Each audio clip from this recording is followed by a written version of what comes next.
For me, it's a very special and personal feeling about being involved. Moira Gemmill was one of my very close friends.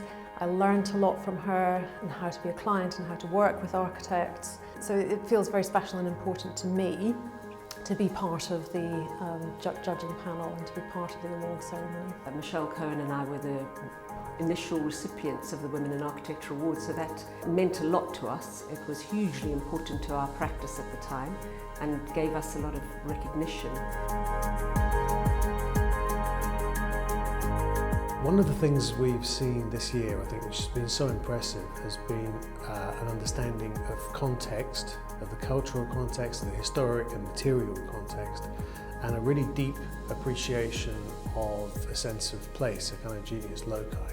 The practices were quite international, which was lovely. It's also really interesting to see how gender is constructed in other places. Very difficult choices, so it's required quite a lot of intellectual horsepower, which has been really great. What really impressed me and what I was looking for was this idea of going beyond the traditional boundaries of architecture, to have an entrepreneurial spirit, to see opportunities where others may not see them. The shortlist for the Moira Gemmill Prize has once again astonished me by their ambition, pioneering spirits and quality of the work that they produce in very different contexts, but deeply inspiring, very international and very transferable into the practice of architecture.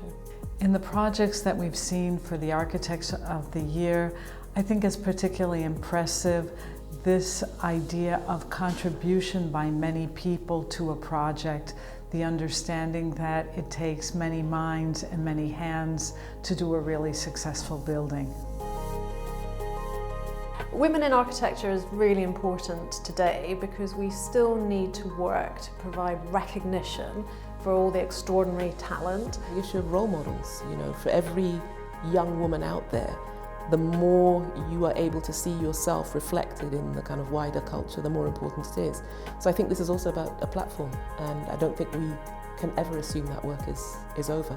Awards for women in architecture are very important, and they're very important because we still need to shine the light on the contributions of women. Women are too often in the background, and this type of award really brings them to the forefront where they deserve to be. I think we'll look back on this initiative, on these awards, as changing the course of history. They just couldn't possibly be more important.